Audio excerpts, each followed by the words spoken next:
Estamos nos últimos 3 capítulos do Evangelho segundo Marcos e nessa reta final, hoje, capítulo 14, Jesus se aproxima do cumprimento da sua missão aqui na terra. Qual foi o cumprimento de sua missão? Ele veio para morrer em favor de nós, o limpo, o puro, o santo, o imaculado, aquele sem máculas, aquele sem pecado, sem falha, veio se entregar, o inocente, em favor de nós, que somos culpados, réus de morte, pecadores, merecedores da condenação eterna, mas por amor de nós, ele se fez maldição em nosso lugar e se entregou naquela cruz, se entregou no madeiro.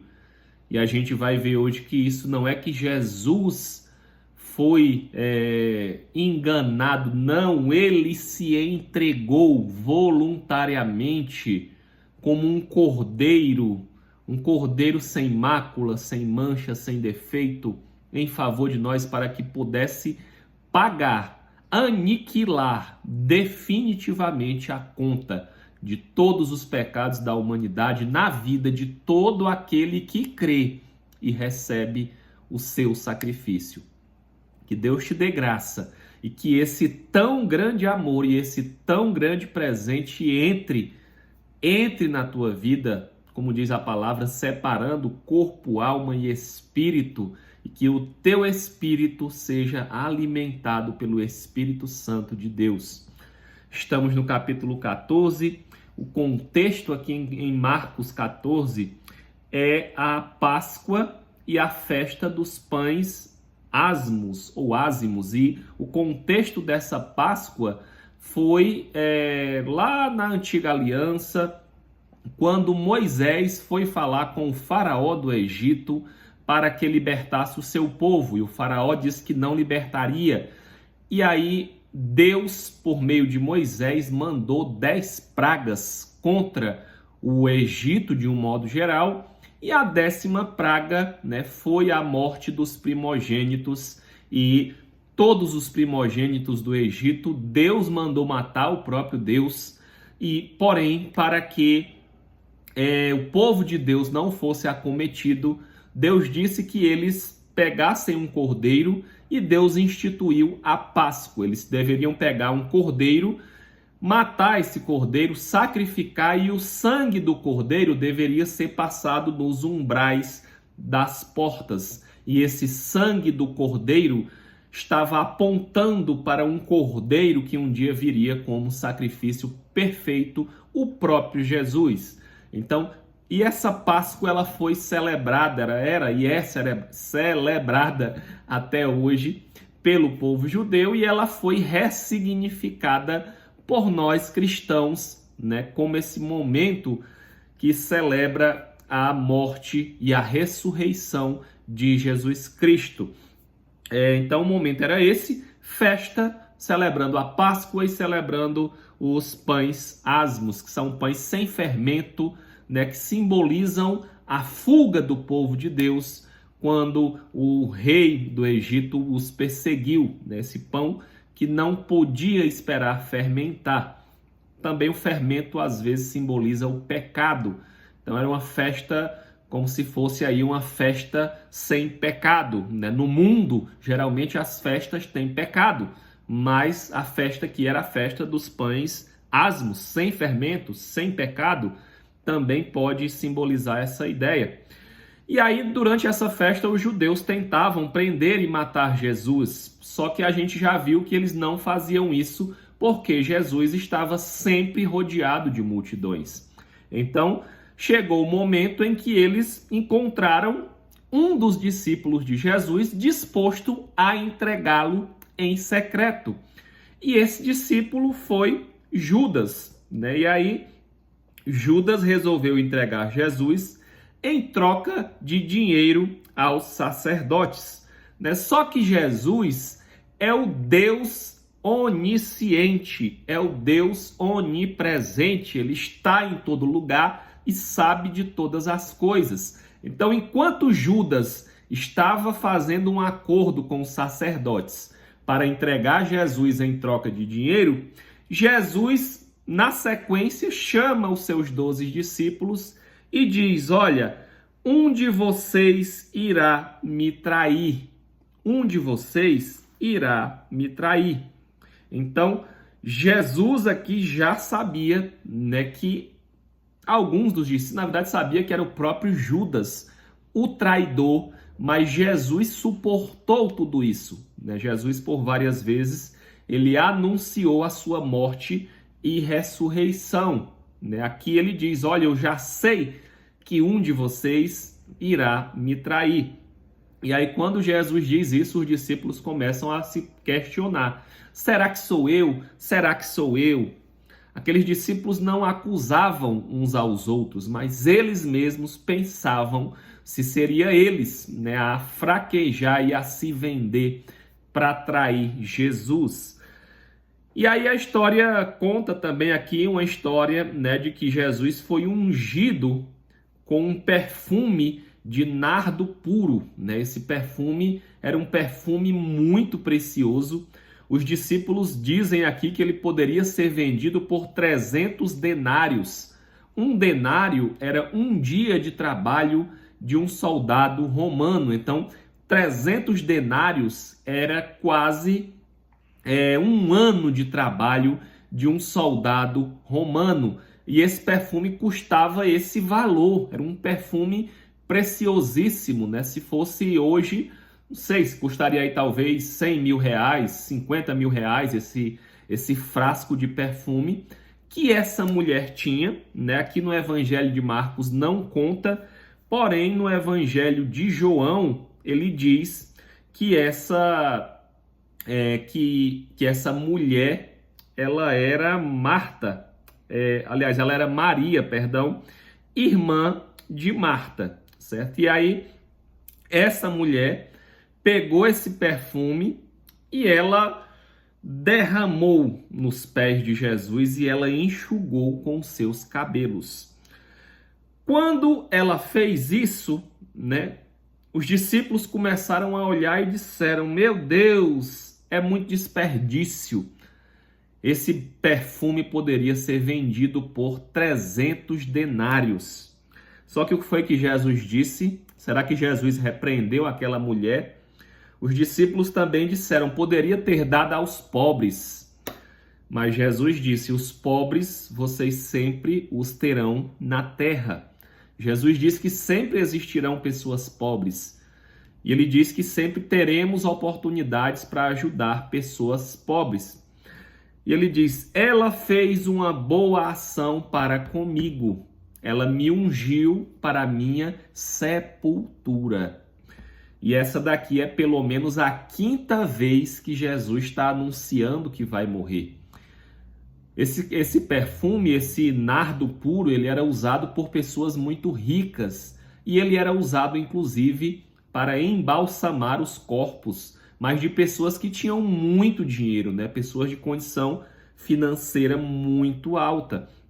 E aí ele disse, né, que essa mulher lhe fez uma boa ação, ungiu para a sepultura, e que onde for pregado o evangelho, será contado tudo o que ela fez. E cá estamos nós falando dessa história, né? Então Jesus se agradou do sacrifício que essa mulher fez, né? Foi um sacrifício financeiro, foi um sacrifício também que ela fez, né, no seu corpo, ao ungir Jesus e ao limpar, né, com os seus próprios cabelos aqui Maria, que era irmã de Marta.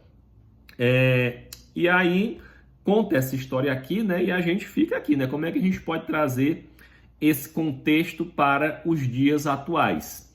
Primeiro, Judas, um cara que se vendeu por dinheiro, né? 12 discípulos de Jesus, os 12 confiando, aprendendo, sentados com Jesus. Então, um deles que aprendeu e viu os mesmos milagres que os outros, se vendeu. Esse cara tinha um problema, uma queda, uma tendência a cair, né, a ter ganância por dinheiro. E a gente já falou aqui em outros momentos sobre esse pecado. E ele resolveu entregar o próprio mestre com quem ele andava todo dia por conta do dinheiro. Já no outro oposto se encontra Maria, irmã de Marta, que não fez questão do dinheiro, não fez questão de honrar a Jesus com o seu dinheiro, com os seus recursos, ao ponto de usar um perfume tão valioso, tão precioso, para jogar ali e ungir, né, o corpo de Jesus e passar os seus cabelos. Né? Diz aqui que ela derramou o bálsamo, né? Aqui no Evangelho de Marcos diz que ela derramou o bálsamo sobre a cabeça de Jesus, né? Mas tem outros evangelhos que falam que ela lavou os pés de Jesus, né? E depois enxugou aí com o seu cabelo. Mas aqui diz que ela derramou sobre a cabeça, no Evangelho de Marcos, né? Essa história ela está contada de outra forma em João e também em Mateus. Na sequência, Jesus chega para ceiar com seus discípulos, né? E ele vai participar dessa ceia, que é a ceia da Páscoa, propriamente dita. E aí diz aqui, versículo 22, Jesus tomou o pão, abençoou, partiu, né? Isso aqui era um hábito de Jesus, sempre que ele ia comer, ele tomava o pão e abençoava o alimento, orava, e dizia, tomai, isto é o meu corpo. A seguir tomou um cálice e, dando graças, deu aos seus discípulos e todos beberam dele. Então lhes disse, isto é o meu sangue, o sangue da nova aliança, derramado em favor de muitos. Presta atenção, o sangue de Jesus é derramado em favor de muitos, não de todos, mas de muitos. Quem são esses muitos? São todos aqueles que creem verdadeiramente nele. Você crê em Jesus? Você crê no sacrifício de Jesus? Você crê que Jesus perdoou os teus pecados e você se arrependeu dos teus pecados? Confessou Jesus como Salvador da tua vida? Esse sangue é para você. Por que ele é o sangue da nova aliança, que ele diz aqui, né? Este é o meu sangue, o sangue da nova aliança. Porque quando você vai ver lá no livro do Êxodo, Moisés, né, pegou sangue de bois e ele aspergiu nas pessoas e ele disse, vocês vão obedecer a tudo que Deus disser. Este é o sangue da aliança, disse Moisés, que era a antiga aliança ou o Antigo Testamento. E aqui Jesus inaugura a nova aliança. Aliança por meio do seu sangue que ainda seria derramado. Jesus está caminhando para o cumprimento do seu propósito, que é se entregar à morte por nós.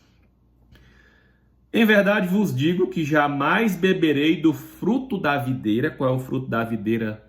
A uva, né? Jamais beberei do vinho da uva até o dia em que hei de beber de novo no reino de Deus. Jesus diz aqui, olha, essa é a última vez que vocês vão tomar deste cálice e comer deste pão. Agora vocês vão fazer isso no reino de Deus, porque eu vou morrer e o reino de Deus será inaugurado na terra, né? Mas com Jesus, depois da sua morte e ressurreição, ele subiu aos céus e está sentado à direita de Deus Todo-Poderoso. Então ele diz aqui que só no reino de Deus é que nós vamos tomar com ele de novo, depois da sua segunda vinda, né, deste cálice aqui do fruto da videira. Ou no reino aqui na terra, né, quando a gente participa do corpo e do sangue de Jesus por meio da Santa Ceia, porque ele disse, façam isso, fazer isto em memória de mim. Né? Então, em memória do sacrifício de Jesus, nós participamos do pão, né, comendo pão em representação ao corpo de Cristo e bebemos do vinho ou do suco de uva, né, representando esse fruto da videira. Na sequência, Versículo 27 em diante aqui, né? Jesus diz, ele olha para os discípulos e diz, vocês se escandalizarão comigo e vocês me abandonarão. E Pedro disse, nem que eu morra contigo, eu não vou te negar. E aqui em Marcos, Jesus diz, olha, antes que o galo cante 2 vezes, tu me negarás 3 vezes. E a gente vai já ver que assim se cumpriu. E Jesus vai para o jardim do Getsêmani, né? Nesse jardim foi onde Jesus foi orar, deixou os discípulos e chamou os 3 discípulos mais próximos dele. Quem eram os 3 discípulos mais próximos de Jesus? Pedro, Tiago e João. E aí diz a Bíblia que Jesus estava com angústia, com pavor daquele momento, porque ele sabia que estava prestes a ser entregue, né? Quando eu lia isso daqui nas primeiras leituras, eu sempre raciocinei que Jesus estava com essa angústia e com esse pavor pelo fato de ele sofrer dores físicas, né? Mas estudando mais a fundo, né, o que aconteceu aqui com Jesus foi ele, na verdade, receber todo o pecado da humanidade. Ele que é santo, que é puro, que nunca teve um pecado, ele ia receber sobre ele os pecados de toda a humanidade, dos que vieram antes e depois dele. Os nossos até hoje, 2000 anos depois, os que ainda vamos cometer se nos arrependemos e estamos caminhando com Jesus. Ele nos perdoou. Então, e ele também foi separado momentaneamente de Deus na cruz, porque Deus não coabita com o pecado. E naquele momento da cruz, quando Jesus recebeu os pecados da humanidade sobre ele, Deus precisou, né, o próprio Deus Pai, se afastar dele, né, e Jesus também, com a natureza divina, né, se vê distante da glória de Deus. Então isso também o deixou angustiado e apavorado. E como Jesus era 100% Deus, mas também 100% homem em carne, ele tinha as suas fraquezas humanas. E foi nessas fraquezas humanas que ele via esse momento se aproximar, além das próprias dores físicas, né, que a gente vai ver aqui que ele sofreu muito fisicamente também. Chamou os 3 mais próximos dele e disse, orem comigo, né? A gente vê aqui que Jesus, em momentos de pavor, de angústia, né? Aqui na Terra hoje, muita gente busca escape em muitas coisas, em drogas, em bebidas, em baladas. Onde é que você vai buscar descanso para suas angústias? Sei lá, em maconha, no álcool, é na prostituição, é no sexo, não sei, no remédio, no Rivotril, onde é que você busca tranquilidade para as suas angústias, né? Jesus aqui, ele buscava em oração e ele pedia ajuda de pessoas próprias, dizendo, orem por mim, porque eu estou muito angustiado. E ele diz aqui mais na frente, né? O Espírito está pronto. Eu sei qual é o meu propósito, eu sei porque eu vim à Terra e eu vou me dar em sacrifício pela humanidade. O Espírito está pronto para a missão a qual ele veio, mas a carne é fraca. A carne não quer suportar tudo que eu tenho que passar para obedecer ao Pai, para obedecer a Deus. Então, a partir do momento que a gente entende o plano de Deus nas nossas vidas, o nosso espírito está pronto, né? Mas a carne é fraca.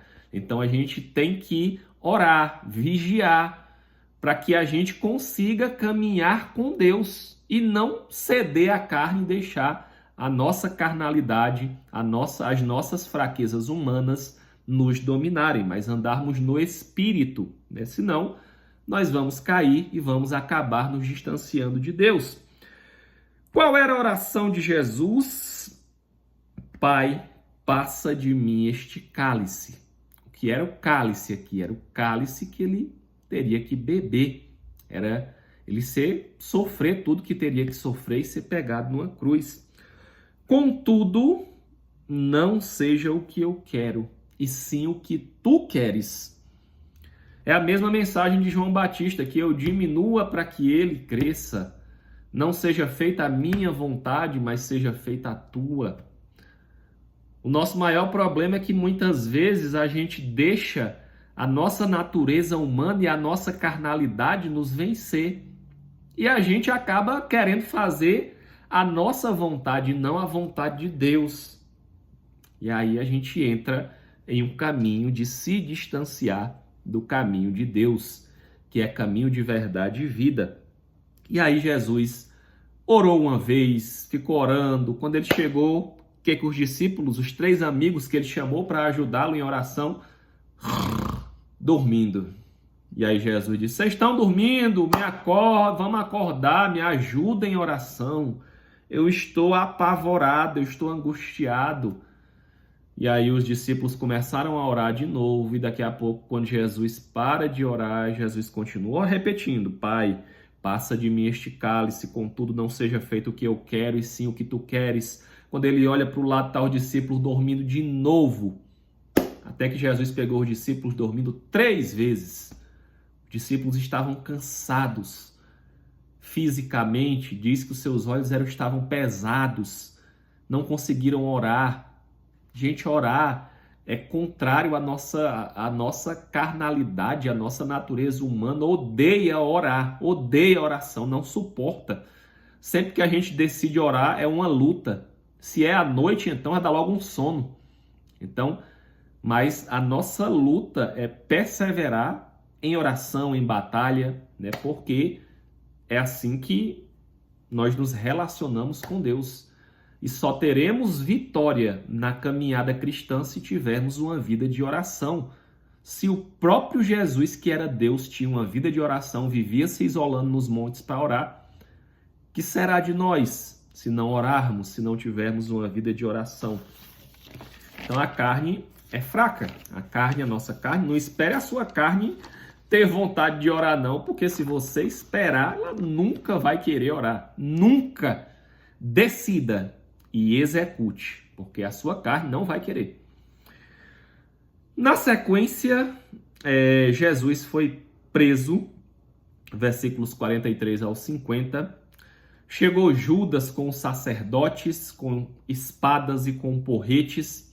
E como os discípulos eram muito parecidos com Jesus, Judas criou uma espécie de uma senha para identificar quem era Jesus.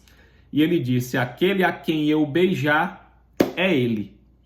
E Judas traiu Jesus com um beijo. E assim quiseram prender Jesus. Jesus disse: olha, vocês estão me prendendo em secreto. Todo dia eu estava diante de vocês em público, pregando, ensinando, e vocês vêm aqui às ocultas me prender. E aí Pedro cortou a orelha do sumo sacerdote, né? Jesus, aqui nesse evangelho não conta, mas nos outros diz que Jesus mandou ele guardar a espada. E aqui o evangelho de Marcos só conta nesse evangelho uma história um pouco curiosa. Aqui os discípulos de Jesus se dispersaram em um cumprimento de uma profecia que está no versículo 27. Ferirei o pastor e as ovelhas ficarão dispersas. Em cumprimento dessa profecia, todos os discípulos de Jesus se afastaram. E na hora mais difícil, o mestre ficou sozinho. Só que tinha um desses discípulos, que a Bíblia conta aqui, que ele estava coberto somente com um lençol.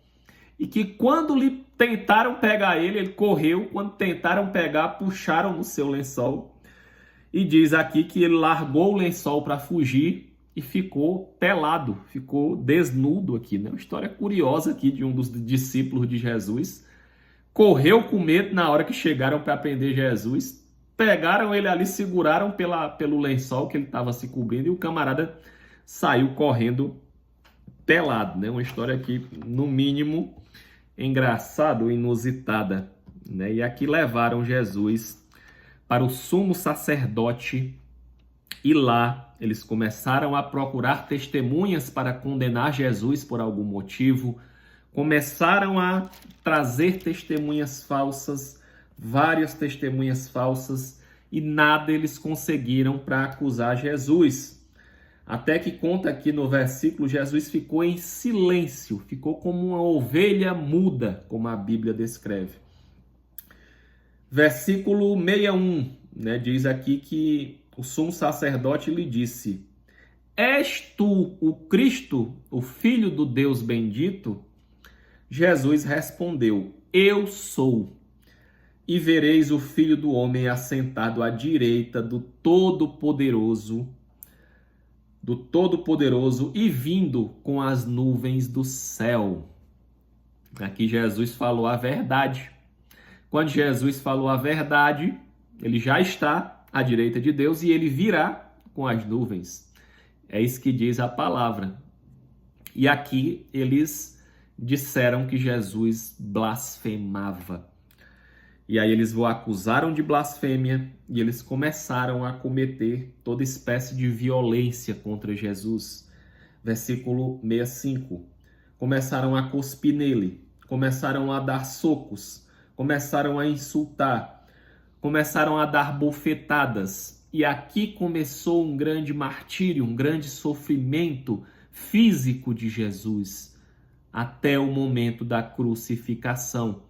E todos os que andavam com ele sumiram. Não sei se você já passou por alguma situação muito difícil, que quando você contava ali com as pessoas mais próximas de você, quando você olhou para um lado e para o outro, não tinha mais ninguém.